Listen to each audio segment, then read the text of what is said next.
Hello guys, मैं आपका भाई दोस्त educator of economics love Kaushik स्वागत करता हूं आपका कॉमर्स वाला में। और दोस्तों, आज की वीडियो में हम चैप्टर पढ़ेंगे comparative development experience of India and it's neighbours. प्यार से इसको बोलते हैं इंडिया, पाकिस्तान और चाइना वाला इंडियन इकोनॉमी का लास्ट वाला चैप्टर। बहुत इंपॉर्टेंट चैप्टर है और एक ही वीडियो में आपको पूरा चैप्टर मिल जाएगा। अब किसी भी बुक में किसी भी तरीके से एक्सप्लेन किया हो, लेकिन जिस तरीके से मैं कराऊंगा उस तरीके से आपको चीजें याद भी होने लग जाएंगी और कॉन्सेप्ट भी आपके क्लियर हो जाएंगे। पेपर में एकदम फोड़ के आओगे अगर इस चैप्टर से कोई भी क्वेश्चन आएगा। तो दोस्तों, चैप्टर बड़ा मजेदार है, इंडियन इकोनॉमी की डेवलपमेंट का है। देखो यहां पर है ना, अब तुम सोचोगे सर इंडिया के डेवलपमेंट की कंपैरिजन करनी है उन देशों के साथ जो उसके नेबर्स हैं। नेबर में तो श्रीलंका भी है, अफगानिस्तान भी है, बांग्लादेश भी है। उनके बारे में क्यों नहीं पढ़ रहे? हम पढ़ रहे हैं मोटे मोटे लोगों के बारे में, सारी कंट्री से कंपैरिजन नहीं कर रहे। मेन चाइना है, चाइना से ही ज्यादा क्वेश्चन आने के चांस होते हैं। चाइना चलाक चाइना है और साथ में एक पाकि चोर भी है, तो पाकिस्तान वाला देश भी है। तो इन दोनों देशों से अपने देश की कंपैरिजन करेंगे। और ये समझाने से पहले मैं आपको एक बारी टाइमलाइन बताऊंगा कि आजादी से लेकर आज तक इंडिया ने कैसे डेवलप किया। फिर बताऊंगा आजादी से लेकर आज तक पाकिस्तान ने कैसे डेवलप किया। और इंडिया पाकिस्तान को सेम टाइम पे ही लगभग आजादी मिली थी, एक दिन का ही फर्क था ऐसा बोलते हैं, ठीक है। और चाइना भी क्या आजाद हुआ था बताऊंगा, वो कैसे डेवलप कर रहा है। फिर इनकी कंपैरिजन करनी है। तो दोस्तों, सबसे पहले शुरू करेंगे अपने प्यारे देश भारत के साथ। हमारे देश भारत की डेवलपमेंट स्ट्रैटेजी टाइमलाइन लिखी है, टाइम के अनुसार हमने कैसे ग्रो किया सबको पता है। 1947 में इंडिया को आजादी मिली थी, ये बेसिक कॉन्सेप्ट। उसके बाद की सीरीज देख लो। देखो 47 में अंग्रेजों के चंगुल से हमारे देश को आजादी मिल गई थी। उसके बाद हमने अपने देश में एग्रीकल्चर की पॉलिसी बनाई, इंडस्ट्री की पॉलिसी बनाई, एक्सपोर्ट इंपोर्ट की पॉलिसी बनाई। जब जब देश संकट में फंसा तब तब उसको उभारने के लिए लिबरलाइजेशन, प्राइवेटाइजेशन, ग्लोबलाइजेशन की पॉलिसी बनाई। पूरे इंडियन इकोनॉमी के बारे में ही इससे पहले के सारे चैप्टर्स थे, तो वहां का डेटा यहां पर इस्तेमाल किया गया है। तो जो लिखा है वो सुनो। 1947 में हमारे देश को फ्रीडम मिली। फिर हमने मिक्स्ड इकोनॉमिक सिस्टम चूज किया। इकोनॉमिक सिस्टम तीन तरीके के होते हैं। मिक्स्ड इकोनॉमिक होता है, एक सोशलिस्टिक होता है और एक होता है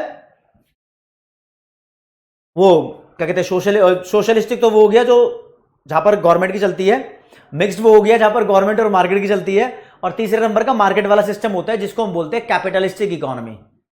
तो इंडिया ने मिक्स्ड इकोनॉमी चूज किया जहां पर मार्केट और गवर्नमेंट दोनों की चल रही थी। कैपिटलिस्टिक इकोनॉमी को मार्केट इकोनॉमी भी बोलते हैं, एंटरप्रेन्योर इकोनॉमी भी बोलते हैं, फ्री मार्केट इकोनॉमी भी बोलते हैं, समझ जाओ, ठीक है। फिर हमारे देश ने 1951 से इकोनॉमिक प्लानिंग शुरू की। इसको दोस्तों 5 ईयर प्लानिंग भी बोलते हैं।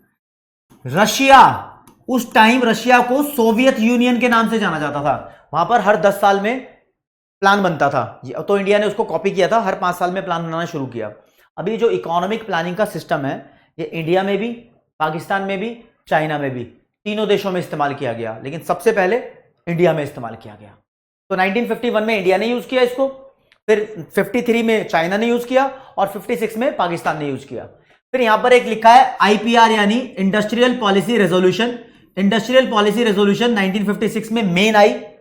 वैसे इंडस्ट्रियल पॉलिसी का दूसरा नाम है ये। वैसे आजादी के बाद 1948 में इंडस्ट्रियल पॉलिसी हमारे देश ने बना ली थी, लेकिन उसको अपडेट करके 1956 में बनाया, जिसको इस चैप्टर में आपको पढ़ना नहीं है, बट ये जान लो हाँ आईपीआर मेन वाली 1956 की थी। एक नॉलेज और दोबारा आपकी रिपीट हो गई। यहाँ पर एग्रीकल्चर की पॉलिसी 1961 में बनाई और इस पॉलिसी के बाद ही ग्रीन रेवोल्यूशन भी हमारे देश में स्टार्ट हुआ। ग्रीन रेवोल्यूशन का मतलब होता है फूड ग्रेन के प्रोडक्शन पे फोकस करना, HYV सीड्स और फर्टिलाइजर का इस्तेमाल करके। पाकिस्तान ने भी इसको इस्तेमाल किया था, ग्रीन रेवोल्यूशन को, ठीक है। और न्यू इकोनॉमिक पॉलिसी या फिर इकोनॉमिक रिफॉर्म्स बोले तो 1991 में शुरू हुए। ये इंडिया की LPG पॉलिसी के नाम से जाने जाते हैं।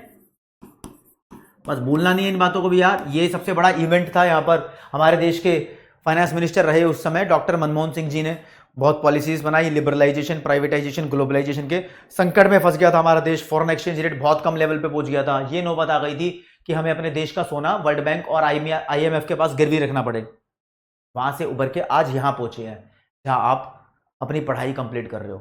तो ये वीडियो देख रहे हो, अगर आपको कोई दिक्कत, डाउट, परेशानी या फिर कोई भी आपकी प्रॉब्लम हो इकोनॉमिक्स से रिलेटेड यार, कमेंट सेक्शन में जरूर बताओ। मैं कमेंट्स आपके पढ़ता हूं, आपको पता है कि आपको रिप्लाई भी करता हूं। अब वो बॉन्डिंग और कनेक्शन हमारे और आपके बीच में है, जो अब क्या है कि मेरे स्टूडेंट को मेरी लैंग्वेज समझ में आती है और मेरे को मेरे स्टूडेंट के डाउट समझ में आते हैं कि क्या पूछ रहे हैं तो मुझे क्या जवाब देना है। तो ऐसे एक जो बॉन्डिंग बनती है वो एक परफेक्ट रिलेशन की बनती है। इससे तुम्हें हेल्प मिलेगी कि तुम अच्छे लेवल का कंटेंट यहां पर सीख पाओ और बढ़िया लेवल का स्कोर करो, टॉपर बनोगे यार। ठीक है, चलो फिर क्या हुआ, 7वें नंबर की बात थोड़ा चेंज है। इंडिया ने जो 5 ईयर प्लानिंग शुरू की थी ना 1951 में, इसका लेवल खत्म कर दिया एनडीए बीजेपी गवर्नमेंट ने आके। तो बताऊं 5 ईयर प्लानिंग से हम शिफ्ट कर गए हैं, अब हमारे देश में 5 ईयर प्लानिंग नहीं होती, अब हम पर्सपेक्टिव प्लानिंग की तरफ गए हैं। पर्सपेक्टिव प्लानिंग का मतलब होता है लॉन्ग टर्म प्लानिंग। पर्सपेक्टिव का मतलब लॉन्ग टर्म प्लानिंग होती है जहां पर 15 साल का एक प्लान बनाया जाता है, जो कि 2017 में बनाया गया। अब ये क्या माजरा है सुन लो भाई। 2014 में मोदी जी की गवर्नमेंट ने बोल दिया प्लानिंग कमीशन हम खत्म कर रहे हैं। ठीक है, 1 जनवरी 2015 को एक ऐसी ऑर्गेनाइजेशन बनाई गई जो अब से नए प्लान बनाएगी। इस ऑर्गेनाइजेशन ने 1 अप्रैल 2017 को प्लान भी बना लिया और बोला कि ये 2032 में खत्म होगा। अब सुनो इसके बारे में पेन का कलर चेंज करते हुए। जो ये ऑर्गेनाइजेशन बनाई थी इसको बोलते हैं नीति आयोग। तो अब इंडिया में नीति आयोग है, प्लानिंग कमीशन नहीं है। नीति की फुल फॉर्म है national institution for transforming India. ठीक है, 2017 से 2032 के हो गए 15 साल। 15 साल पर बताएंगे क्या रिपोर्ट है, समझ रहे हो। तो प्लानिंग कमीशन हट गई और नीति आयोग आ गई। तो प्लानिंग कमीशन में एक बात सुनो, 1951 से शुरू हुई थी पहले 5 year plan, first 5 year plan, लेकिन प्लानिंग कमीशन इस्टेब्लिश हो गई थी 1950 में ही। समझ लो, कमीशन बनी थी तब। और यहां पर भी ऐसा ही है, नीति आयोग इस्टेब्लिश हुई थी यहां पर, लेकिन प्लान खत्म करने की घोषणा 2014 में कर दी थी। लेकिन प्लानिंग खत्म हुई थी 2017 में, तभी 2017 से इसने काम करना शुरू किया। यानी यहां पर अनाउंस कर दिया था 2014 में कि यहां पे खत्म कर देंगे प्लानिंग कमीशन, तो उसके लिए स्ट्रक्चर बनाना शुरू कर दिया था। अब पाकिस्तान के बारे में पढ़ेंगे यार। पाकिस्तान को भी 1947 में आजादी मिली, उन्होंने भी हमारी तरह मिक्स्ड इकोनॉमिक सिस्टम चूज किया, इकोनॉमिक प्लानिंग की। अब देखिए लिस्ट ये आपके सामने, भाई ऑरेंज कलर कर दूं, कर दो। पाकिस्तान को आजादी 47, इकोनॉमिक प्लानिंग इन्होंने लेट शुरू की 56 के अंदर। मिक्स्ड इकोनॉमी इन्होंने भी चूज की, लेकिन इन चोरों ने मिक्स्ड इकोनॉमी को अच्छे तरीके से यूज नहीं किया। यहां पर कोई भी कू कर देता है, कू मतलब तख्ता पलट कर देता है। कभी आर्मी की सरकार आ जाती है इनकी, कभी देश की नॉर्मल सरकार चलती है, कभी इमरान खान जी सरकार से गिर जाते हैं, कभी गोली लग जाती है, कुछ भी हो जाता है, मतलब व्हाटएवर। चलो कोई नहीं, मैं किसी देश की बुराई नहीं कर रहा हूं, लेकिन उनकी इंस्टेबिलिटी पे उंगली उठा रहा हूं। ठीक है, जो कि लास्ट में आपको देखनी भी है, पढ़ाऊंगा भी कि क्या लेवल है उसका। उस वजह से उस देश के अंदर लोग इन्वेस्टमेंट नहीं करते, तरक्की नहीं हो पाती, गरीबी ज्यादा है, गरीबी वो भी डिस्कशन करना है। ठीक है, तो इंपोर्ट सब्स्टिट्यूशन पॉलिसी इस देश में 1950s में यूज कर ली थी, और ग्रीन रेवोल्यूशन भी 1950s में यूज कर लिया था। अब 1950s का मतलब क्या होता है, इसका मतलब होता है 1950 से लेकर 1960 के बीच में जो ईयर्स थे, यहां पर इन्होंने ये दोनों पॉलिसी यूज कर ली। अब ग्रीन रेवोल्यूशन का मतलब तो फूड ग्रेन्स का प्रोडक्शन बढ़ाना है, आपको पता ही है। इंपोर्ट सब्स्टिट्यूशन का मतलब है जो चीजें हम विदेशों से इंपोर्ट करते हैं उसके जैसी कोई कॉपी अपने देश में प्रोड्यूस कर लो। तो पाकिस्तान ने आजादी के बाद ही उसको प्रोड्यूस करना शुरू कर दिया, लगभग इन 10 सालों के अंदर। इंडिया ने भी इनको यूज किया, लेकिन पाकिस्तान से लेट। यहां पर ग्रीन रेवोल्यूशन इंडिया में 1960s में यूज किया गया। ठीक है, और यहां से मैं आपसे पूछता हूं कि ग्रीन रेवोल्यूशन का फादर किसको कहते हैं। 2 बातें मुझे कमेंट सेक्शन में बताओ, फादर ऑफ ग्रीन रेवोल्यूशन कौन है वर्ल्ड वाइड, और इंडिया में फादर ऑफ ग्रीन रेवोल्यूशन किसको बोलते हैं। ठीक है, दोनों के नाम अलग अलग है। फिर अब अलग फैक्ट है यहां पर यार, 1970s 1970 के आसपास इन्होंने अपने देश की कैपिटल गुड्स इंडस्ट्रीज को नेशनलाइज कर दिया था। अब नेशनलाइज करने का मतलब होता है, मान लो कोई काम प्राइवेट सेक्टर के लोग कर रहे हैं, अब सरकार बोलेगी तुम मत करो, ये काम हम कर रहे हैं। तो कोई भी काम गवर्नमेंट अपने कब्जे में ले रही है, तो इसका मतलब गवर्नमेंट उस काम को नेशनलाइज कर रही है। तो कैपिटल गुड्स इंडस्ट्री वो इंडस्ट्री होती है जो मशीन बनाती है। बेसिकली फैक्ट्रियों के अंदर तो सामान बनता है, जैसे हम टूथपेस्ट यूज करते हैं, फैक्ट्री में बनाया ना, तो टूथपेस्ट बनाने वाली मशीन होगी कोई, मशीन को बनाने वाली जो कंपनी फैक्ट्री होती है वो कैपिटल गुड्स इंडस्ट्री में आती है। तो मशीन बनाना ज्यादा जरूरी है, क्योंकि मशीन से ही प्रोडक्ट बनेंगे। अब सरकार ने बोला कि भैया मशीन बनाने का ये सारा काम सरकार करेगी, और जल्दी सरकार को अकल आ गई। 1970s में ये सरकार ने ठेका लिया, तो लेट 1970s की बात करूं, लेट 1970 यानी ये 1970 जब खत्म हो रहा था 1978-9 के आसपास, बल्कि बोल लो इसको अर्ली 1980s, ये सारा, क्योंकि कोई एक ईयर डिफाइन नहीं है, पूरा प्रोसेस सालों साल चला था। तो 1970 के खत्म होते होते और 1980 के शुरू होते होते इस देश ने वापस ये उल्टा कर दिया था, नेशनलाइजेशन हटा के प्राइवेटाइजेशन शुरू कर दिया था। यानी बोल दिया प्राइवेट सेक्टर वालों से, कर लो भाई कर लो, तुम भी काम कर लो, कोई दिक्कत नहीं है कैपिटल गुड्स इंडस्ट्री के मामले में। और फिर पाकिस्तान ने अपने देश में रिफॉर्म शुरू किए 1988 में, जो कि इंडिया से पहले कर लिए। इंडिया ने 1991 में किए थे। अब इंडिया और पाकिस्तान दोनों ने मजबूरी में आके रिफॉर्म किए थे। दोनों देशों में संकट था, क्राइसिस था। चाइना ने भी रिफॉर्म शुरू किए, इंडिया से भी पहले, पाकिस्तान से भी पहले। लेकिन चाइना में कोई संकट, कोई प्रेशर नहीं था कि रिफॉर्म उनको शुरू करने ही करने हैं। इसलिए चाइना आगे भी है इंडिया और पाकिस्तान से बहुत सारे सेक्टर्स में, क्योंकि वहां ने रिफॉर्म उन्होंने पहले शुरू किए। फिर चाइना की तो स्टोरी अलग है। चाइना की स्टोरी बताऊं तो बड़े लफड़े हो रखे हैं। अब तुम पूछो कि सर चाइना को आज़ादी कब मिली? आज़ादी मिलने से पहले देखो चाइना को गुलाम बनाया हुआ था बहुत सारे देशों ने मिलकर। हालांकि इंडिया को भी ऐसा ही था। 1947 में हम बोलते हैं कि आज़ादी मिल गई थी। गोवा को 1960s में मिली, अरुणाचल प्रदेश को 1970s में मिली। तो बहुत सारे स्टेट ऐसे भी थे जो अलग अलग कंट्री से कब्जाए हुए थे, मतलब अलग अलग कंट्रियों ने हमारे उनके राज्यों के ऊपर राज किया हुआ था। तो इंडिया को परफेक्ट आज़ादी तो बहुत बाद में मिली, लेकिन 1947 में ऑफिशियल लेवल पे हम बोल देते हैं। ऐसे ही चाइना ने बोल रखा है कि चाइना को 1949 में आज़ादी मिली। कोई एक पर्टिकुलर डे की बात नहीं करते, ठीक है। 49 यहाँ डे नहीं, ठीक है, ईयर की बात है। तो 49 में चाइना का पूरा नाम बनता है रिपब्लिक ऑफ चाइना या पीपल्स रिपब्लिक ऑफ चाइना। 49 में बना। वहां पर रेवोल्यूशन किया गया था बहुत बड़ा। जो उस कंट्री पे कॉलोनी बनाने के लिए रूल कर रहे थे राजा, ब्रिटेन के ही थे मेनली, उनके ऊपर उनसे छूटने के बहुत सारे प्रयास किए गए। जिस बंदे ने उनको छुड़ाया वही फिर चाइना का लीडर बन गया। तो उस बंदे के डिसीजन चलते थे। चाइना में सोशलिस्टिक इकोनॉमी का पैटर्न यूज किया गया, उसको कमांड इकोनॉमी भी बोलते हैं। वो पैटर्न यूज किया गया, मतलब वहां पर सिर्फ सरकार की चलेगी। तो जो भी काम होगा देश के अंदर सरकार ही उसके लिए डिसीजन लेगी मेनली। तो ऐसे काम थे। एक तो आपको बड़ी बात बताता हूं। अभी पहले चाइना की टाइमलाइन देख लो, ठीक है। डेवलपमेंट स्ट्रेटेजी ऑफ चाइना पे फोकस कर रहे हैं। 49 में आजादी मिली। इकोनॉमिक प्लानिंग इन्होंने 53 में शुरू की। और इकोनॉमिक सिस्टम कमांड इकोनॉमी यानी सोशलिस्टिक इकोनॉमी इन्होंने चूज किया। ये वो इकोनॉमी होती है जहां पर सारे इकोनॉमिक डिसीजन गवर्नमेंट लेती है। इकोनॉमी में ऐसे लिखता हूं शॉर्ट में, आप उसको पूरा समझना, ठीक है। इन्होंने ग्रेट लीप फॉरवर्ड नाम का कैंपेन चलाया था 1958 में। 4 साल में ये भी फिनिश फुस हो गया। ग्रेट प्रोलेटेरियन कल्चरल रेवोल्यूशन चलाया 10 साल तक, 1966 से लेके 76 तक। ये डिटेल में पढ़ाने हैं मुझे, अभी यही आगे पढ़ने हैं। मेन क्वेश्चन इस चैप्टर से चाइना के लिए ही बनना है, क्योंकि चाइना ही नई कंट्री है। नई कंट्री मतलब इंडिया के बारे में पढ़ लिया पूरे चैप्टर में, पाकिस्तान के बारे में सुनते ही रहते हो, चाइना बच गया। इकोनॉमिक रिफॉर्म्स इन्होंने 1978 में शुरू किए। और वन चाइल्ड पॉलिसी भी थी यहां पर एक, जो 1979 में शुरू की, लेकिन अब खत्म कर दिया, 2016 में खत्म कर दिया। कई जगह इसको 2015 में लिखा होता है, लेकिन 16 ही आपको मान के चलना है। खैर, ये इवेंट्स चाइना के बारे में। अगर आप बोलोगे सर जो भी चीज आप लिखते हो क्या हमें उसका स्क्रीनशॉट लेना है? नहीं, जो भी चीज यहां पर नोट्स के तौर पर लिखी है ये आपको नोट्स की फॉर्म में पीडब्ल्यू की ऐप पे मिल जाएगी। और पीडब्ल्यू की ऐप का लिंक आपको डिस्क्रिप्शन में गिवन है। तो देखो आपके लिए काम पूरे आसान किए जा रहे हैं। अब मैं बताना चाहता हूं आपको इस बंदे के बारे में जो देख रहे हो आप स्क्रीन पे। इसका नाम काले अक्षरों में लिखूंगा मैं। इसका नाम है माओ से, टीएससी को बोलते हैं से, तुंग, फिर आगे जिदोंग।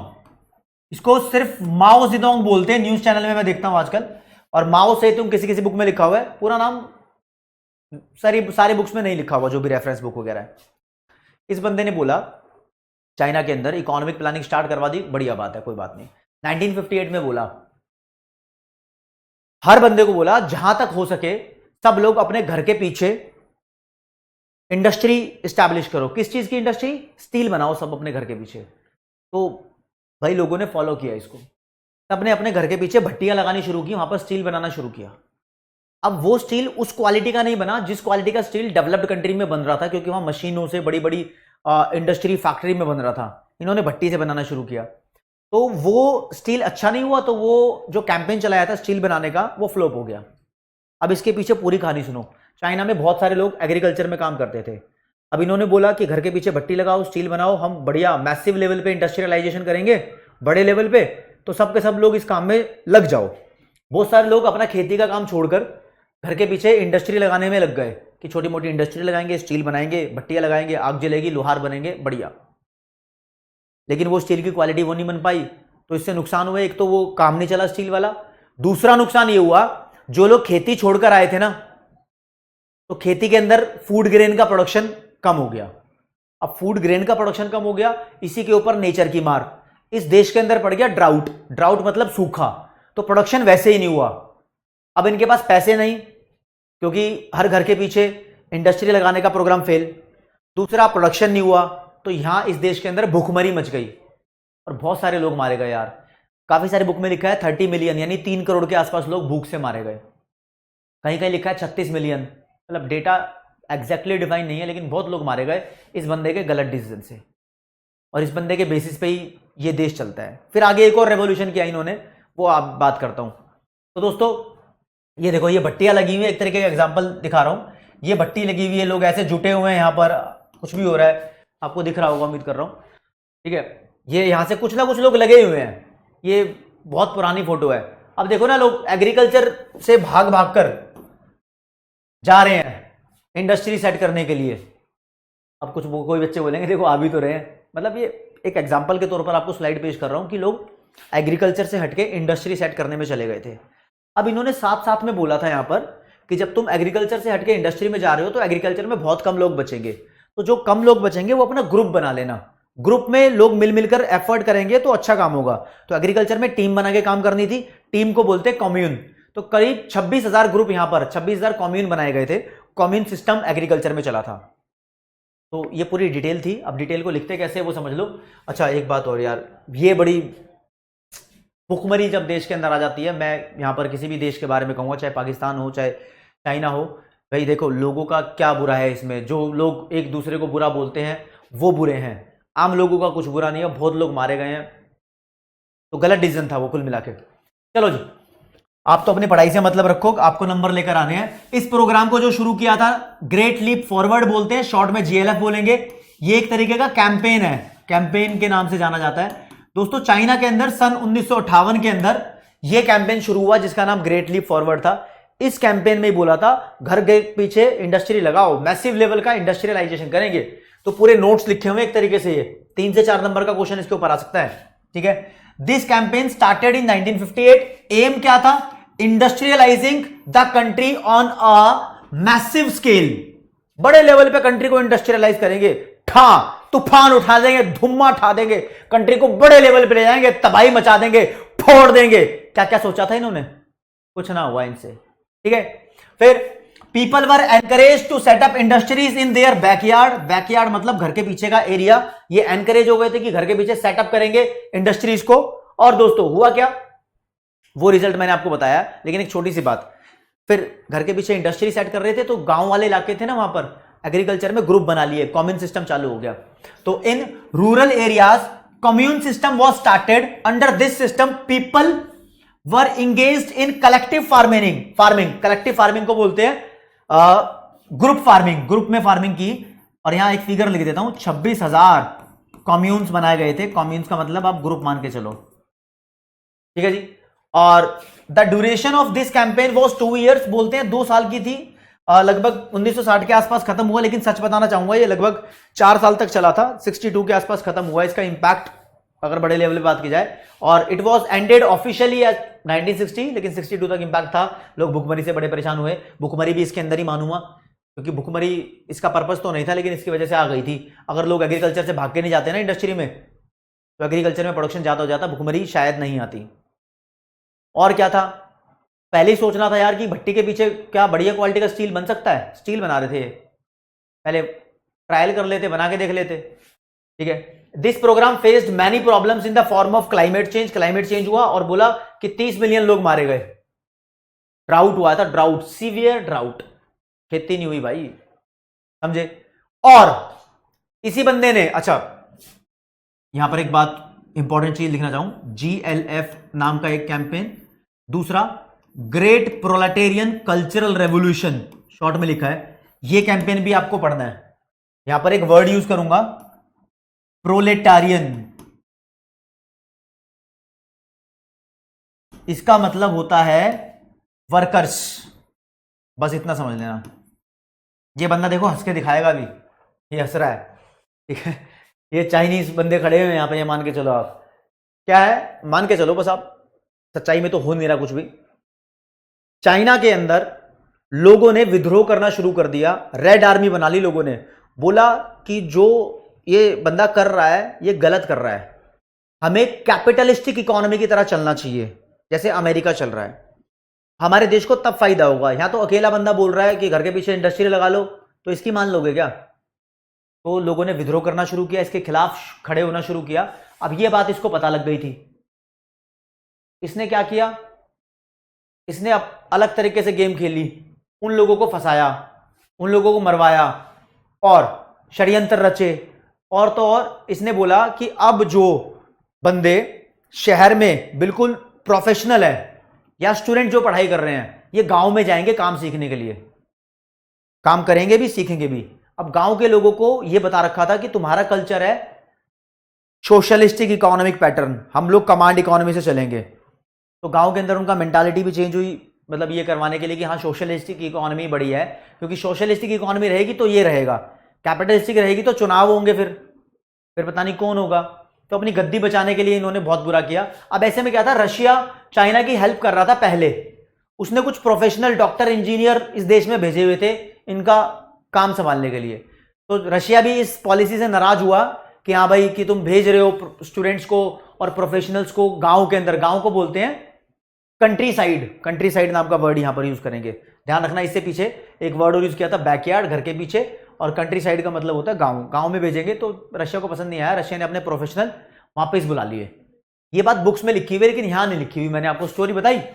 अब देखो इन्होंने जो कैंपेन शुरू किया उसका नाम था ग्रेट प्रोलेटेरियन कल्चरल रेवोल्यूशन 1966 से 76, 10 सालों तक इसने ऐसा किया।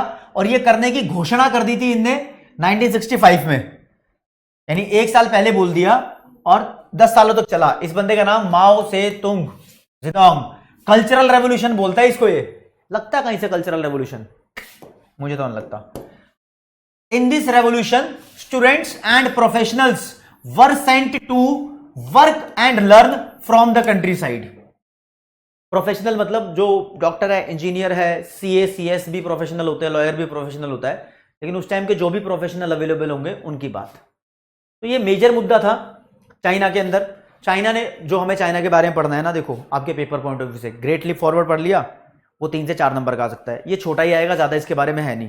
फिर आ सकता है चाइना ने अपने देश में रिफॉर्म कैसे स्टार्ट किए, फिर चाइना ने एक वन चाइल्ड नाम की पॉलिसी भी शुरू की थी, उसके बारे में पढ़ना है। तो 2 चीजें और पढ़ेंगे, फिर कंपेयर करेंगे इन तीनों देशों की ग्रोथ को। तो अब है वन चाइल्ड पॉलिसी। चाइना ने बोल रखा है एक कपल हमारे देश के अंदर एक ही बच्चा पैदा करेगा, क्योंकि चाइना की पॉपुलेशन उस टाइम बहुत ज्यादा थी, जितने की जरूरत नहीं थी। और बोला कि इससे दूसरा बच्चा पैदा हो गया तो उसको ऊपर बहुत सारे फाइन चार्जेस वगैरह लगाएगा। एक बच्चा पैदा है तो उसका सारा खर्चा सरकार उठाएगी, 2 बच्चे हैं तो दूसरे का खर्चा पेरेंट्स को उठाना पड़ेगा, और वो बहुत महंगा होगा, तो वो पेरेंट्स को दिक्कत हो जाएगी। तो ये बेसिकली 1979 में यूज किया चाइना ने प्रोग्राम। और दोस्तों इसकी वजह से चाइना की पॉपुलेशन लो भी हो गई, पॉपुलेशन ग्रोथ बेसिकली बोले, और वुमन की कंडीशन, हेल्थ कंडीशन बेटर भी हो गई। अब लेडीज ज्यादा बच्चे पैदा करेंगी तो ज्यादा बार भी सफर करना पड़ेगा उनको, एक बार सफर करती लाइफ में तो ठीक रहता, ठीक है। और this measure also led to fall in the sex ratio in China. इसकी वजह से चाइना के अंदर सेक्स रेशो भी कम हो गई। सेक्स रेशो मतलब मेल फीमेल की रेशो, कैसे कम हो गई ये पॉइंट समझना है। जब एक ही बच्चा पैदा होगा तो वो सोचते थे कि लड़का हो। इंडिया, चाइना, पाकिस्तान में शुरू से रिवाज रहा है कि इनको मेल चाइल्ड को प्रेफरेंस देते हैं, देनी नहीं चाहिए, वैसे सब लड़का लड़की एक बराबर ही होते हैं। तो अब एक ही बच्चा पैदा होना ये चेक करा लेते थे, लड़की होती थी तो मरवा देते थे, तो सब लड़के पैदा करते थे। लड़के पैदा करेंगे तो मेल फीमेल की रेशो कम ही हो जाएगी, तो उस वजह से सेक्स रेशो इनकी यहाँ कंट्री में कम हो गई, ठीक है। इस पॉलिसी को अबेंड कर दिया है 2016 में। काफी सारी बुक में 2015 लिखा है, लेकिन 2016 में इसको एंड किया, क्योंकि चाइना को दिख रहा है कि इसकी पॉपुलेशन अब ठीक है, अब इसको ग्रो करना चाहिए। देखो ना, इंडिया अगर इतना है तो चाइना इसका 3 गुना है। इंडिया में अगर 140 करोड़ लोग रहते हैं तो यहाँ 150 करोड़ लोग रहते हैं। ये आजकल का डेटा, जब मैं आपको पढ़ा रहा हूं तब उसका डेटा है। हर 10 साल में जनगणना होती है, सेंसस की काउंटिंग होती है। 2011 में हुई थी लास्ट काउंटिंग, 2021 में नहीं हुई कोविड की वजह से, ठीक है ना।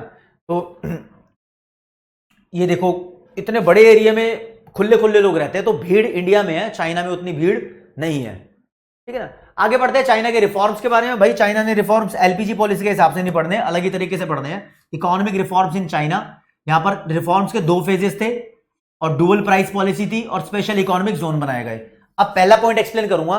चाइना ने अपने रिफॉर्म को 2 फेज में लॉन्च किया रिफॉर्म को 78 में, 1978 में। अब किसी रिफॉर्म को कब लॉन्च किया वो डेट नहीं है, धीरे धीरे जैसे जैसा हो पा रहा था वैसा किया। चाइना ने बोला कि हमारे रिफॉर्म के 2 फेज होंगे, फेज 1 फेज 2, ठीक है। फेज 1 को बोला इनिशियल फेज और फेज 2 को बोला लेटर फेज। फेज 1 में चाइना ने बोला हम सिर्फ फोकस करेंगे अपने देश में एग्रीकल्चर की डेवलपमेंट पे,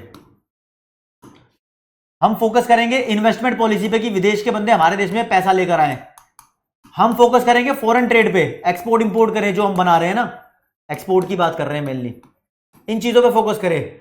जैसे ही हमारी चीज ठीक होती है उसके बाद हम जंप करें अपने देश में इंडस्ट्री पे। जैसे इंडिया ने अगर तुम्हें बताऊं तो इकोनॉमिक रिफॉर्म शुरू किया 1991 में, और यह सब कुछ ही इंडस्ट्री के बारे में शुरू किया, एग्रीकल्चर को यहां पर नेग्लेक्ट ही कर दिया था। वो इसके ऊपर क्वेश्चन भी आता है, लेकिन चाइना ने पहले एग्रीकल्चर को फोकस किया फिर बाद में इंडस्ट्री पे आई। खैर ये तो हर देश पे डिपेंड करता है कि उस देश की प्री कंडीशन कैसी है, तो उसको किस चीज पे पहले फोकस करना चाहिए। क्या इंडिया पहले एग्रीकल्चर पे फोकस करता तो क्या आगे बढ़ पाता? हर देश के ऊपर अलग अलग है। फिर चाइना ने कहा कि हमारे देश में डुअल प्राइस पॉलिसी होगी। डुअल का मतलब होता है 2, जैसे डुअल सिम फोन होते हैं तो 2। अब डुअल प्राइस पॉलिसी में क्या बोलता है चाइना? कहता है यहां पर 2 रेट होंगे, हर चीज के 2 प्राइस होंगे, 2 प्राइसेस, ठीक है। कैसे लिखूं इसको? हर चीज के 2 रेट होंगे। चलो जी लिख दिया, हर चीज के 2 ही रेट होंगे। जैसे मान लो उस देश के अंदर आलू बनाए हैं, 50 किलो आलू बनाए हैं चाइना में, एग्जांपल के तौर पे मान लो, तो सरकार कहती है कि शुरू के जो 10 किलो आलू होंगे ना, ये सस्ते रेट में बेचे जाएंगे और ये रेट गवर्नमेंट डिसाइड करेगी, तो ये गवर्नमेंट प्राइस होगा। और बाद के जो 40 किलो आलू बच गए, कितने 50 किलो आलू थे ना टोटल, इस रेट पे, मतलब ये जो आलू बचे हैं ये मार्केट रेट पे ट्रेड कर लो, यानी जो भी मार्केट डिसाइड कर रही है डिमांड और सप्लाई के बेसिस पे, उस पे इसको बेच लो। अब ये क्या करा, मतलब बीच में गवर्नमेंट की अड़ंगी अड़ा रही है। गवर्नमेंट देखो जैसे क्या होता है, जो सोशलिस्टिक इकोनॉमी होती है ना उसके अंदर इनइक्वालिटी का लेवल थोड़ा कम होता है, सरकार ख्याल रखती है गरीबों का भी, तो सब्सिडीज देने से बढ़िया ये सोचते हैं कि एक रेट गवर्नमेंट सस्ते में ट्रेड करवा दे। गवर्नमेंट अपने हिसाब से कैलकुलेट करती है कि कितने गरीब होंगे देश में, तो सबको ही सस्ते में मिल जाए तो गरीबों की रिक्वायरमेंट पूरी हो जाएगी। उसके बाद बेचो, महंगे रेट पे जो जो खरीदना चाहता है वो खरीद सकता है तो खरीदेगा, नहीं तो गरीबों का गुजारा यहां हो ही गया है। तो गवर्नमेंट ही डिसाइड कर रही है वैसे तो क्या बनाना है, क्योंकि इकोनॉमिक डिसीजन गवर्नमेंट लेती है। फिर गवर्नमेंट ही डिसाइड करेगी कितनी क्वांटिटी का रेट कम होगा, कितनी क्वांटिटी का रेट मार्केट डिसाइड करेगी, ये डिसाइड करना है। तो 2 रेट होंगे हर चीज के बेसिकली। और फिर दोस्तों स्पेशल इकोनॉमिक जोन सेट किए। अब स्पेशल इकोनॉमिक जोन वो एरिया होता है जहां पर गवर्नमेंट बोलती है कि इस एरिया में तुम अपनी कंपनी या फैक्ट्री खोलोगे तो आपको टैक्स कम देना पड़ेगा, तो इससे कंपनीज को फायदा होता है और कंपनी जल्दी जल्दी अपने ऑफिसेज वहां पर, हेडक्वार्टर वहां पर खोलने लगती है। हेडक्वार्टर नहीं मतलब ऑफिसेज वहां पर खोलने लगती है। हेडक्वार्टर जिस कंपनी का जहां पर होता है, बेसिकली कंपनी वहां की उसी कंट्री की होती है, मतलब उस कंट्री से बिलोंग करती है। जैसे रिलायंस कंपनी का हेडक्वार्टर अगर इंडिया में है तो रिलायंस कंपनी इंडिया से बिलोंग करती है, ठीक है। तो चाहे रिलायंस कंपनी के ब्रांचेस विदेशों में भी हो तो उससे कोई फर्क पड़ता नहीं है। तो स्पेशल इकोनॉमिक जोन चाइना ने बनाए, बाद में इंडिया ने भी बनाए। तो ये बढ़िया फॉर्मूला था कि चाइना ने इन रिफॉर्म्स के बेसिस पे आगे निकल गई। तो दोस्तों जो चीज आपको बोर्ड पे कराई जा रही है वो बहुत ज्यादा ही इंपॉर्टेंट है। अब क्लास लेते लेते देखो तुम्हारा टीचर यार, एक गुट पानी पीने को तो मन मेरा भी करेगा ना, ठीक है। इतने तुम कमेंट में टाइप कर लो कि जो चीज आपको पूछनी है कमेंट सेक्शन में लिख दो। हो गया, गला गिला करना था बस। अब ये चैप्टर खत्म करके ही आपको आगे बढ़ेंगे। चलो जी, अब चाइना, इंडिया, पाकिस्तान, इन तीनों में कॉमन क्या रही, कॉमन स्ट्रेटेजी क्या रही? तो कॉमन बात ये रही भाई, तीनों देश लगभग सेम टाइम पे आजाद हुए थे। इंडिया 47, पाकिस्तान 47 और चाइना 49, लगभग सेम टाइम पे। तीनों देशों ने इकोनॉमिक प्लानिंग यानी 5 ईयर प्लानिंग शुरू किए, लगभग सेम टाइम पे, 3, 4, 5 साल का फर्क था। तीनों देशों ने इकोनॉमिक रिफॉर्म भी स्टार्ट किए, तो ये कॉमन बात रही है। तो लिख देते हैं यहां पर, तीनों देशों ने इकोनॉमिक प्लान स्टार्ट की। इंडिया ने 51 में, चाइना ने 53 में, पाकिस्तान ने 56 में, ठीक है जी। फिर तीनों, अच्छा रोल ऑफ पब्लिक सेक्टर की बात है तो बेशक इंडिया ने और पाकिस्तान ने मिक्स्ड इकोनॉमी यूज की थी, लेकिन इंडिया और पाकिस्तान भी गवर्नमेंट सेक्टर के रोल पे ज्यादा फोकस कर रहे थे। इंडिया में भी जो पॉलिसी बनाएगी उस पर सरकार ज्यादातर इंडस्ट्रीज को हैंडल कर रही थी। तो यार तीनों सेक्टर में, चाइना में तो ऑब्वियसली गवर्नमेंट कर रही सब कुछ। और economic reform took place in all 3 countries, सारी कंट्री में इकोनॉमिक रिफॉर्म हुए। इंडिया में पता ही है 91 में, बाकी चोरों ने किया था 1988 में, और चंट चाइना ने किया 1978 में। इस बात को ध्यान रखना, ठीक है जी। आगे बढ़ते हैं, कंपैरिजन। अब पूरे चैप्टर में कंपैरिजन बच गई है और ये चैप्टर खत्म। कंपैरिजन करनी है हमें डेमोग्राफिक इंडिकेटर के बेसिस पे। डेमोग्राफिक मतलब पॉपुलेशन के बेसिस पे। अब किस देश में कितनी पॉपुलेशन है ये तो सब जानते हो, चाइना में सबसे ज्यादा है, दूसरे पे इंडिया पे है, तीसरे पे पाकिस्तान में। इतना पढ़ना है और साथ में ये भी देखना है भीड़ किस कंट्री में ज्यादा है, सेक्स रेशो किस कंट्री में ज्यादा है, किस कंट्री में ज्यादा शहर का इलाका है, अर्बनाइजेशन है, किस कंट्री में पॉपुलेशन डेंसिटी ज्यादा है, वो सारी चीजें डेमोग्राफिक इंडिकेटर में पढ़नी है। फिर जीडीपी के बारे में पढ़ना है, किस कंट्री का जीडीपी ज्यादा है और किस कंट्री की फिर ग्रोथ रेट ज्यादा है, ठीक है ना, ये जीडीपी में पढ़ना है। और फिर ह्यूमन डेवलपमेंट इंडेक्स, इसको शॉर्ट में बोलते हैं एचडीआई। यार एचडीआई के बेसिस पे तीनों कंट्री की कंपेयर करेंगे। इसमें क्या है, तीनों कंट्री का एचडीआई का स्कोर होता है। ह्यूमन डेवलपमेंट इंडेक्स का मिनिमम स्कोर 0 होता है, मैक्स टू मैक्स स्कोर 1 होता है। लिख भी देता हूं भाई, मिनिमम 1 होता है और मैक्स टू मैक्स, और मिनिमम 0 होता है, मैक्स टू मैक्स 1 होता है। जिस कंट्री का जितना ज्यादा स्कोर हो वो कंट्री उतनी बढ़िया मानी जाती है। ये वर्ल्ड वाइड कैलकुलेट होता है, 191 कंट्रीज का शायद कैलकुलेट होता है। और तो यहां पर बताए तो जब कैलकुलेट किया जाता है तो एजुकेशन को भी ध्यान रखा जाता है कि किस कंट्री में कितनी एजुकेशन है, लिटरेसी रेट वगैरह के हिसाब से। हेल्थ के स्टेटस को भी ध्यान रखा जाता है कि वहां पर, अब हेल्थ का स्टेटस भी पढ़ना है, हेल्थ इंडिकेटर्स वगैरह वो बता रहा हूं कि कितना लोग जिंदा रह सकते हैं उस देश में, लाइफ एक्सपेक्टेंसी रेट वगैरह, और फिर इस कंट्री की जीडीपी ग्रोथ भी। तो बेसिकली इन 3 चीजों को कंसीडर करके इसका स्कोर निकाला जाता है। तो ऑब्वियसली टॉप पे चाइना, दूसरे पे इंडिया, तीसरे पाकिस्तान है, लेकिन पढ़ना है इस चैप्टर के अंदर। और पाकिस्तान में गरीबी क्यों ज्यादा दोबारे हो गई वो भी पढ़ना है। तो दोस्तों सबसे पहले, अब यहां पर डेटा है ना, डेटा एनसीईआरटी के अंदर बार बार रिवाइज नहीं होता, ठीक है। तो यहां बात करते हैं पॉपुलेशन की। अभी यहां पर डेटा के हिसाब से लिखी है 1352 मिलियन, यानी 135 करोड़ के आसपास, लेकिन अभी काउंट नहीं हुई है, लेकिन पॉपुलेशन तो 140 करोड़ के आसपास पहुंच गई है। चाइना की 139 करोड़ मिलियन में लिखा है, 150 करोड़ के आसपास। पाकिस्तान की भी 21.2 करोड़ लिखी है, लेकिन इससे ज्यादा ही है, ठीक है। तो यहां पर बोलेंगे चाइना और इंडिया मोस्ट पॉपुलेटेड नेशंस है पूरे वर्ल्ड के ही, ठीक है। और पाकिस्तान की पॉपुलेशन कंपेरेटिवली लेस है, कम है, ठीक है। पॉपुलेशन ग्रोथ की बात करें तो इंडिया में 1.03% से पॉपुलेशन ग्रो हो रही है, जो कि बहुत फास्ट है। हर साल 1% पॉपुलेशन बढ़ जाती है। मतलब इंडिया में 100 करोड़ लोग हैं एग्जांपल के तौर पे, तो अगले साल 1 करोड़ 3 लाख लोग और बढ़ जाएंगे। चाइना में 0.46% के हिसाब से, और पाकिस्तान में ज्यादा है इंडिया से भी, 2.05% के हिसाब से। भाई अगर चाइना में तो मतलब पाकिस्तान में बढ़ती रही तो पता नहीं, यार इलाका छोटा है क्या, पता नहीं, छोड़ो। तो population growth rate is very fast in Pakistan and less fast in India comparatively. लेकिन चाइना के लिए सबसे बढ़िया है, सबसे कम चाइना में है। ये ऐसा क्यों है? ऐसा वन चाइल्ड पॉलिसी की वजह से है। वन चाइल्ड पॉलिसी बोलो या वन चाइल्ड नॉर्म बोलो, नॉर्म का मतलब होता है रूल। ये चाइना ने किया था। आई होप आपको ये कलर दिखाई दे रहा होगा जिस कलर से मैं लिख रहा हूं, नहीं तो मैं इस कलर को चेंज कर देता हूं। चलो जी, मोटा भी कर दिया, ठीक है। आगे एरिया की बात करें, इंडिया का एरिया, चाइना का एरिया, पाकिस्तान का एरिया। तो यार यहां पर एरिया लिखा हुआ है। अच्छा, एरिया से ये वाला निशान चूज कर लिया मैंने, कोई बात नहीं, ठीक है जी। तो एरिया के मामले में इंडिया का एरिया 3.2 मिलियन किलोमीटर है, जबकि इस मामले में चाइना लगभग 3 गुना है, देख रहे हो।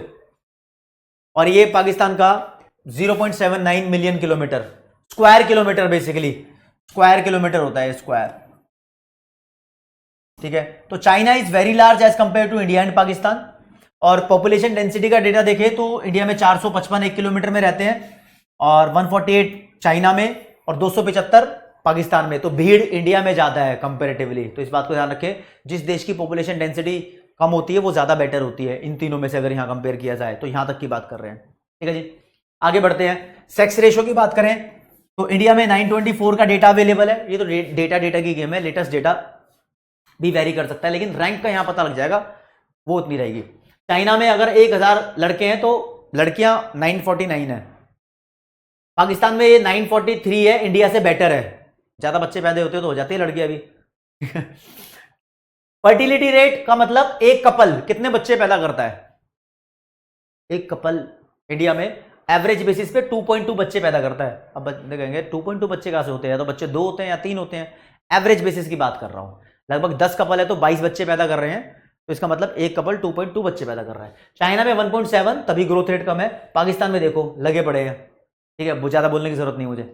आगे अर्बनाइजेशन मतलब शहरीकरण, इंडिया 34, 59, पाकिस्तान यहां ज्यादा है, इसलिए मेरा मन नहीं कर रहा ज्यादा बताने को आपको, ठीक है।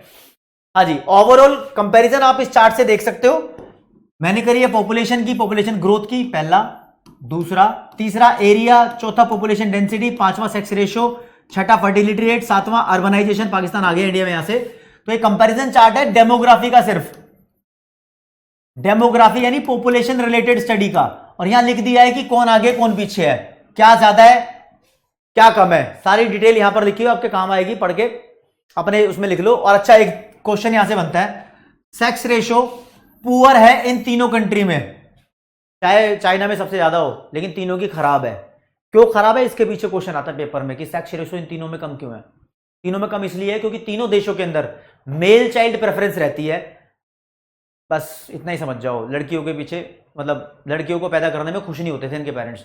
लेकिन जमाना बदल गया, पढ़े लिखे हो गए तो आगे बढ़ गए लोग, ठीक है, आगे बढ़ते हैं जी। अब एक और कंपैरिजन का पॉइंट आपके सामने किया जाएगा, और ये है 1980-90 के दशक में और 2015 के आसपास इंडिया, चाइना, पाकिस्तान की ग्रोथ रेट का ट्रैक, जीडीपी ग्रोथ रेट की बेसिकली बात कर रहे हैं। तो इन 10 सालों के अंदर चाइना का जीडीपी बहुत बढ़िया 10% के आसपास की ग्रोथ रेट से बढ़ रहा था, जो बहुत जबरदस्त है, डबल डिजिट की ग्रोथ रेट है। और पाकिस्तान यहां पर 6.3% से बढ़ रहा था, इंडिया बढ़ रहा था 5.7% से, यानी पाकिस्तान की ग्रोथ रेट इंडिया से भी ज्यादा थी। इसका मतलब यह नहीं है कि पाकिस्तान का जीडीपी इंडिया से ज्यादा था। ग्रोथ रेट का मतलब क्या होता है, देखो, मान लो इंडिया का जीडीपी 100 से 105 हो गया, तो इंडिया 5% से ग्रो किया। पाकिस्तान का जीडीपी 50 से 53 हो गया, तो पाकिस्तान का जीडीपी 6% से ग्रो किया। समझ रहे हो ना, तो ऐसे वाली मैथमेटिकल कैलकुलेशन है। चलो, लेकिन 2015-17 का डेटा देखें अब, लेकिन अभी हाल फिलहाल कुछ और होगा, लेकिन ये वाला डेटा की रेफरेंस लेके आप नंबर ले सकते हो पेपर में। इंडिया जीडीपी ग्रू फास्टेस्ट रेट 7.3% से इंडिया ग्रो कर रहा है, जो कि इंडिया पहले से ज्यादा है। चाइना की ग्रोथ रेट डिक्लाइन हो गई है 6.8% पे। पाकिस्तान थर्ड पोजीशन पे 5.3% पे पहुंच गया, जो कि पाकिस्तान के लिए बहुत बुरी बात है, चाइना के लिए नहीं बोल सकते। बताता हूं क्यों। यार अमेरिका है ना 1 से 2% से ग्रो करता है, तो क्या अमेरिका बुरा हो गया? देखो क्या होता है, जो कंट्री डेवलप हो चुकी होती है ना, डेवलप्ड है ऑलरेडी, उसमें ग्रोथ के चांस कम होते हैं। तभी तो उन देशों की कंपनियां विदेशों में जाके पैसा कमाती है। तभी तो अमेरिका की गूगल, माइक्रोसॉफ्ट, एप्पल जैसी कंपनियां विदेशों में ज्यादा पैसा कमा रही हैं, क्योंकि अमेरिका में ग्रोथ के चांस कम बचे हैं। वो तो सब कर लिया यूज, वो तो है टॉप पे। ऐसे जो 100 नंबर ला रहा है उसमें क्या ग्रोथ होगी, 100 नंबर से ज्यादा क्या ही आएगा, है ना। जिसके 50 नंबर है, अगर उसके 52 आ गए तो बोलेंगे 4% की ग्रोथ हुई है, समझे। तो ऐसे में हालांकि इंडिया की ग्रोथ रेट ज्यादा है, लेकिन जीडीपी के मामले में चाइना ये भी सबसे ज्यादा है। तो यहां लिखा है, वही चीज लिखी है जो मैंने अभी पढ़वाई है आपको, 1980-90 का डेटा और 2015-17 का डेटा, चाइना, इंडिया, पाकिस्तान, ठीक है। सेम डेटा यही लिखा है जो पहले लिखा था। हेल्थ इंडिकेटर की बात करें दोस्तों, तो आपको लाइफ एक्सपेक्टेंसी तीनों देशों में कितनी है। इन्फेंट मोर्टेलिटी रेट, इन्फेंट का मतलब 1 साल से कम का बच्चा, मोर्टेलिटी का मतलब डेथ। तो अगर 1000 बच्चे पैदा होते हैं, तो आजादी के टाइम पे इंडिया में 218 बच्चे 1 साल से पहले मर जाते थे, चाहे 1 दिन में मरे, चाहे 10 दिन में, चाहे 350 दिन में, जो कि अब 29.9 के आसपास है ये, जो कि ये भी अभी ज्यादा है, इसको भी कम करने की जरूरत है। फिर मैटरनल मोर्टेलिटी रेट पढ़नी है, और परसेंटेज ऑफ अंडर न्यूरिश्ड चिल्ड्रन, ऐसे बच्चे जिनको अच्छे तरीके से खाना नहीं मिल रहा, वो कितने % बच्चे हैं उस देश के अंदर, ये पढ़ना है, ठीक है जी। कंपैरिजन के मामले में यहां पर आपको पूरा का पूरा चार्ट गिवन है। लाइफ एक्सपेक्टेंसी की बात करें तो जितनी ज्यादा हो उतनी बढ़िया है। तो सबसे ज्यादा लोग 76 साल के आसपास चाइना में जीने की उम्मीद करते हैं, इंडिया में 69 के आसपास, और पाकिस्तान में 67 ईयर्स के आसपास। और अगर इन्फेंट मोर्टेलिटी रेट की बात करें, जितनी कम हो उतनी बढ़िया है। अब लोअर बेटर है, इंडिया में 29 ज्यादा ही मानेंगे, पाकिस्तान में बहुत ज्यादा है 57, और चाइना में भी 8.5 है, ये भी ठीक है, मतलब और कम होनी चाहिए। मैटरनल मोर्टेलिटी रेट भी कम और परसेंटेज ऑफ अंडर न्यूरिश्ड चिल्ड्रन भी कम होनी चाहिए। और एक्चुअली डेटा आपके सामने लिखा हुआ है, जब डेटा और फिगर सामने होती है ना, तो इसको समझाने का कोई मतलब नहीं होता। समझाने का मतलब होता है कि कम होना बढ़िया है या ज्यादा होना बढ़िया है। तो लाइफ एक्सपेक्टेंसी ज्यादा होना बढ़िया है। यहां पर चाइना जीत रहा है इन्फेंट मोर्टेलिटी रेट में, यहां चाइना जीत गया, यहां भी चाइना सबसे आगे, और मैटरनल मोर्टेलिटी रेट में भी चाइना सबसे आगे, और अंडर न्यूरिश्ड बच्चों के में भी चाइना सबसे आगे। तो हर मामले में चाइना सबसे आगे है हेल्थ इंडिकेटर में। आगे बढ़ते हैं। अब एजुकेशन का इंडिकेटर है ये कि एवरेज बेसिस पे, यानी मीन लिखा है कि कितने सालों तक बच्चे स्कूल में जाते हैं किसी देश में। देखो किस बेसिस पे किया गया, मान लो एक देश के अंदर दो बच्चे रहते हैं, ए और बी। ए गया है 12 सालों तक स्कूल में और बी स्कूल ही नहीं गया, तो इनका एवरेज निकल के आएगा 12 + 0/2, 6 निकल के आएगा एवरेज। तो मतलब इस देश में एवरेज मीन्स, यानी मीन्स ऑफ स्कूलिंग ईयर 6 साल है। समझ में आया एवरेज कैसे निकालते हैं? उसमें वो लोग भी काउंट होते हैं जो स्कूल नहीं जाते या जल्दी स्कूल छोड़ देते हैं। तो इंडिया में लगभग 6.5 साल तक लोग स्कूल जाते हैं एवरेज बेसिस पे। चाइना में 7.9 ईयर्स एंड पाकिस्तान में 5.2, जिसमें ज्यादा है वो बढ़िया है। तो चाइना यहां भी जीत रहा है। ठीक है, आगे बढ़ते हैं। ह्यूमन डेवलपमेंट इंडेक्स मैंने बताया था आपको, कैलकुलेट करते हैं तो 191 कंट्रीज का कैलकुलेट किया जाता है। इंडिया उसमें 129 नंबर पे, पाकिस्तान चाइना 85 पे, बाकी चोर सबसे पीछे 152 पे। और स्कोर क्या है? 0 से 1 के बीच में लाई करता है। इंडिया का स्कोर 0.6 मान लो, पूरा पढ़ने की जरूरत नहीं है। चाइना का 0.7, पाकिस्तान का 0.5। एग्जैक्ट आपको रट्टा मारने की जरूरत नहीं है, यहां पर बस रेफरेंस के लिए ध्यान देने की जरूरत थी। और हल्का हल्का फर्क है, 0.5, 0.6, 0.7।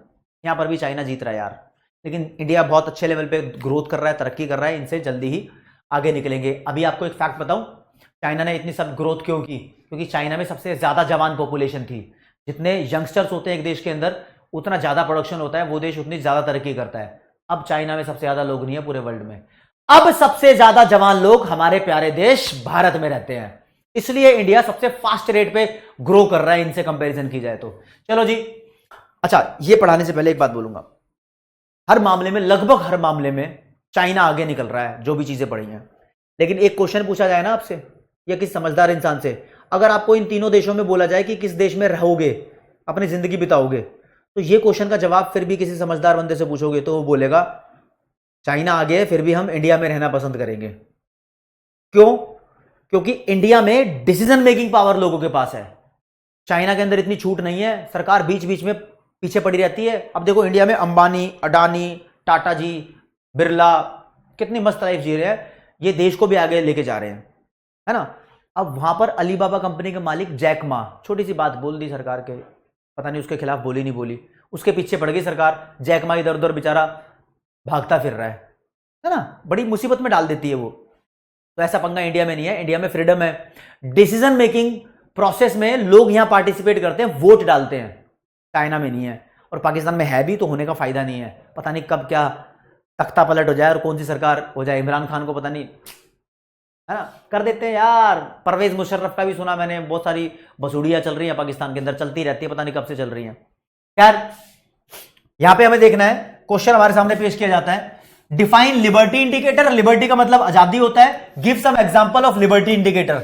ये चैप्टर के लास्ट में क्वेश्चन एनसीईआरटी की बुक में दिया जाता है और बच्चे इसको बेसिकली इग्नोर करते हैं। मैं आपको बोलूंगा इस क्वेश्चन को बिल्कुल भी इग्नोर नहीं करना है। आंसर आपका यहां पर लिखा हुआ है। लिबर्टी इंडिकेटर का मतलब होता है कि जनता का डिसीजन मेकिंग प्रोसेस में कितना पार्टिसिपेशन है, कौन कौन वहां पर अपने डिसीजन ले सकता है।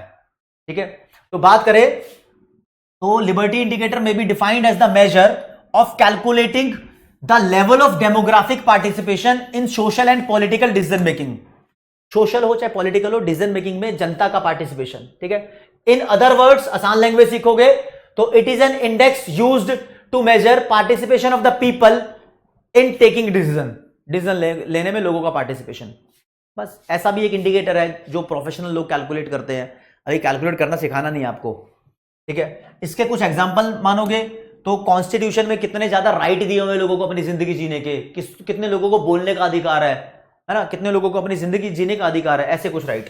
तो लिबर्टी इंडिकेटर के एग्जांपल है measure of the extent of the constitutional protection right.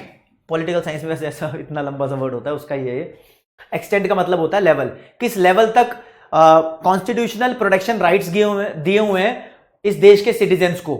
And दूसरा example, the extent of the constitutional protection of the independence of the judiciary and rule of law, यानी उस देश की जुडिशरी और rule of law मतलब अदालतों को भी डिसीजन लेने की पावर कहां तक दी हुई है। ये सब एग्जांपल है, दो ही एग्जांपल दिए हुए। वोटिंग राइट्स भी आ सकता है इसके अंदर, वोटिंग राइट्स भी लिख दो, वो भी एक डिसीजन मेकिंग प्रोसेस के अंदर जनता का पार्टिसिपेशन है। अगला क्वेश्चन पाकि चोरों के बारे में है, ये पूछा हुआ है पाकिस्तान के अंदर स्लो ग्रोथ और दोबारा पॉवर्टी आने के कारण क्या है। इसका जवाब मैं आपको दूंगा पहले ये बता के कि पाकिस्तान और इंडिया में कंपैरिजन करो तो स्टेबिलिटी आपको इंडिया में देखने को मिलेगी। कैसी स्टेबिलिटी? Political stability. इंडिया में जिस सरकार का चुनाव होता है वो सरकार चलती है जनरली, यहां तख्ता पलट नहीं होते, सरकार चलती है तो डिसीजन लिए जाते हैं, सरकार लोग मिलकर बनाते हैं, चाहे पाकिस्तान में कैसे भी हो रहा हो, पाकिस्तान में सरकार कैसे भी बन रही हो, पाकिस्तान में खुद सरकार को डर रहता है कि कभी ये सरकार मुझसे छीन ना ली जाए किसी ना किसी तरीके से, है ना। तो पाकिस्तान में पॉलिटिकल इंस्टेबिलिटी है, इस वजह से बाहर देश की कंपनियां पाकिस्तान में पैसा इन्वेस्ट करने से डरती है, सोचती है अरे यार अभी सरकार ने बोल रखा है हाँ तू अलाउड है, तू अपना सामान बेच, एकदम से आर्मी वहां पे अटैक कर लेगी और बोलेगी नहीं ये कंपनी को भगाओ, तो कंपनी को डर लगता है। इंडिया में स्टेबल पॉलिटिकल इन्वायरमेंट है, चाहे सरकारें बदल जाए लेकिन पॉलिसी उसी देश के बेसिस पर चलती है, मतलब उसी बेसिस पर चलती है जिस बेसिस पे देश ने तरक्की करने का प्लान बनाया है, ठीक है। तो दोस्तों कुछ पॉइंट्स है कि पाकिस्तान में गरीबी दोबारा क्यों आई। पहली बात पॉलिटिकल इंस्टेबिलिटी है यहां पर, दूसरा डिपेंडेंस ऑन फॉरेन लोन है। 1980 की बात बता रहा हूं, 1988 के अंदर पाकिस्तान ने अपने देश के अंदर इकोनॉमिक रिफॉर्म स्टार्ट किए, उस टाइम से ये अमेरिका और क्या बोलते हैं उसको यूएई, दुबई, इन जैसी कंट्रियों के फंड पे चल रहा है, वहां से लोन ले लेके मार लेता है, वापस नहीं करता। Fall in foreign exchange earnings, for export कम करता है तो ज्यादा कुछ एक्सपोर्ट करने के लिए है नहीं, तो फॉरेन करेंसी भी नहीं कमा पा रहा, और ये मोटा खर्चा करता है, सिर्फ ठाऊ ठाऊ ठाऊ ठाऊ बम ले आएगा, मिसाइल ले आएगा, कहेगा यही लाएंगे हम, तो मोटा खर्चा करता है डिफेंस इक्विपमेंट्स पे। क्या लोग नहीं जी रहे क्या वहां पे? अरे उनका स्टैंडर्ड ऑफ लिविंग रेज करो, जीडीपी के लिए तुम कंज्यूमर गुड्स का, कैपिटल गुड्स इंडस्ट्रीज का ज्यादा एक्सपेंशन करो, डिफेंस तो हाँ कर रहा है, तुम कर रहे हो ना इसलिए दुनिया कर रही है, इनका नजरिया ही ऐसा है भाई। खैर these are the reasons for the slow growth and reemergence of poverty in Pakistan. गरीबी आई है इन्हीं वजह से, क्योंकि कोई काम धंधा यहां खोल के खुश ना है, समझे। तो दोस्तों कुछ इंपॉर्टेंट क्वेश्चन इस चैप्टर से बता रहा हूं, देखो इंपॉर्टेंट क्वेश्चन ये लिखे हुए हैं, इसके अलावा और इंपॉर्टेंट क्वेश्चन है, पहले वो बता देता हूं। जीएलएफ इस चैप्टर से इंपॉर्टेंट है, great proletarian cultural revolution important है, वन चाइल्ड पॉलिसी इंपॉर्टेंट है, चाइना के इकोनॉमिक रिफॉर्म्स से रिलेटेड ये क्वेश्चन है बेसिकली, लेकिन पाकिस्तान में दोबारा पॉवर्टी क्यों आई इंपॉर्टेंट है, इंडिया पाकिस्तान चाइना की सिमिलर स्ट्रैटेजी क्या है वो 3 थी वो इंपॉर्टेंट है, कंपैरिजन क्या है, कंपैरिजन से क्वेश्चन बनता है इंपॉर्टेंट है। लेकिन यहां पर देखो क्या दिया हुआ है, evaluate the various factors that led to the rapid growth in economic development of China. ऐसे फैक्टर्स बताओ जिसकी वजह से चाइना बहुत फास्ट लेवल पे ग्रो कर गया। पहला रीजन ये है कि चाइना ने प्रेशर में आके इकोनॉमिक रिफॉर्म स्टार्ट नहीं किए, इसने सही टाइम पे किए, सही तरीके से किए, ठीक है, इन्हें गलतियों से सीखा, तो रिफॉर्म ही एक्सप्लेन करने बेसिकली यहां पे। अगला, describe the path of development initiatives taken by Pakistan for its economic development. Pakistan ने अपने इकोनॉमिक डेवलपमेंट के लिए ग्रोथ का कौन सा पाथ अपनाया, शुरू में बताया था, दूसरे नंबर की स्लाइड में आपको नोट्स मिल जाएंगे पीडब्ल्यू की ऐप पे। क्या बताया था? मिक्स्ड इकोनॉमिक सिस्टम यूज किया, ग्रीन रेवोल्यूशन यहां पर हुआ, इंपोर्ट सब्स्टिट्यूशन पॉलिसी हुई, फिर इसने nationalisation of capital goods industry किया, फिर इसने इकोनॉमिक रिफॉर्म भी किया। 88 के बाद नहीं पढ़ रहे इस चैप्टर में पाकिस्तान को, इतना इंटरेस्ट भी ना हमें आगे मतलब पढ़ाई के पर्पज से कंटेंट पढ़ाया है और वो पढ़ना भी आपको। China's rapid industrial growth can be traced back to its reform in 1978। कहता है चाइना की जो रैपिड ग्रोथ हुई है वो 1978 से चेक की जा सकती है, क्योंकि यहां पर रिफॉर्म हुए थे, वो रिफॉर्म एक्सप्लेन करने हैं। Yes we are agree, elucidate करना है, मतलब एक्सप्लेन करना है वो reform. What similar development strategies have India Pakistan followed, India Pakistan followed for their respective development path.